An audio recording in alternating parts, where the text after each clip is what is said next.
Step 1 is make sure you have these things installed. Visual Studio 2022, everything, which is a search tool that is amazing. And Commander is what I use for console. You could use whatever you want. So the first thing I do is I have a folder with a sample project. I open up my editor of choice, which is NeoVim.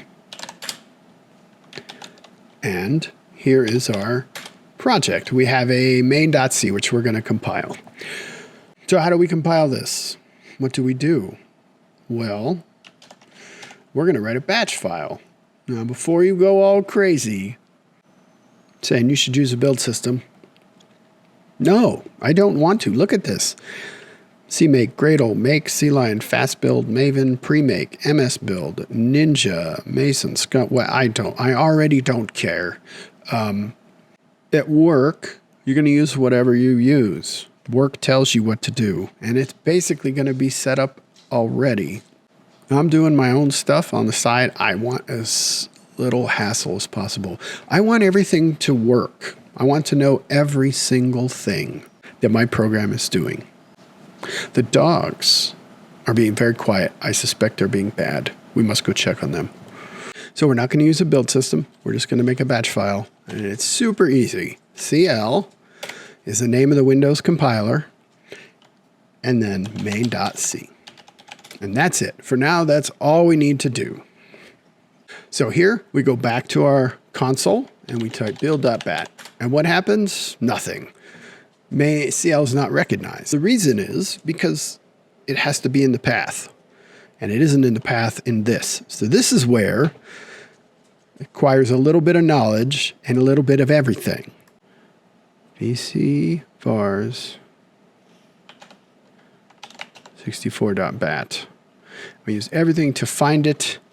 Here it is. We do Control-Shift-C. Control-Shift-C will copy the path for the file. So now we paste it in here. We run it. It doesn't work because it needs quotes, because there's spaces in the path. Boom. Now, if we do CL, now we have uses. So now if we type CL, now we have, it works. So build, and it ran. And we can see we actually have here main.exe. We run that, main, and it prints out hello world. So you might say to yourself, well, that's cool and all, but I don't want to have to do this every time. Neither do I, and I don't. So here's what we do.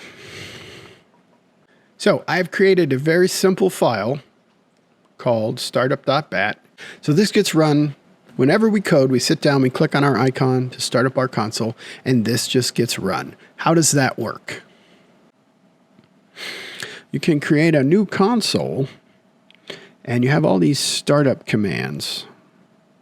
You can tell it, hey, I'd like to start up Zentoad. And you see it runs the script.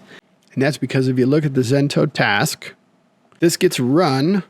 It opens up the directory, calls init.bat. That's the commander's thing. And then we run our startup.bat. And then we start a new console in the directory we want it to. So then what happens is you come over here to your icon and you go to properties. It's kind of hard to see. What we do is we say /task and then Zentoad. So that means when we double click this icon, it's going to call commander and it passes to the commander's command line. Very meta. Task Zentoad. So when we double click this, it runs the batch file and then sets a directory to where we want. So now if we say CL, it just works. In its very simplest form, this is how my environment is set up. We have Commander, we have NeoVim, we run the batch file so that the console can find the compiler, and then we put that in another batch file that runs when we just double click on the icon.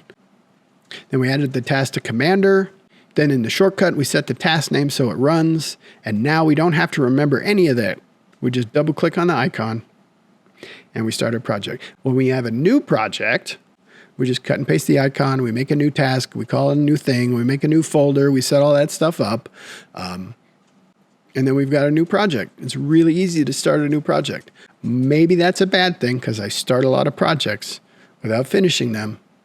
But this is what I do when I'm coding on my own. Obviously not at your day job, but when you're doing your own stuff, this is one way to do it.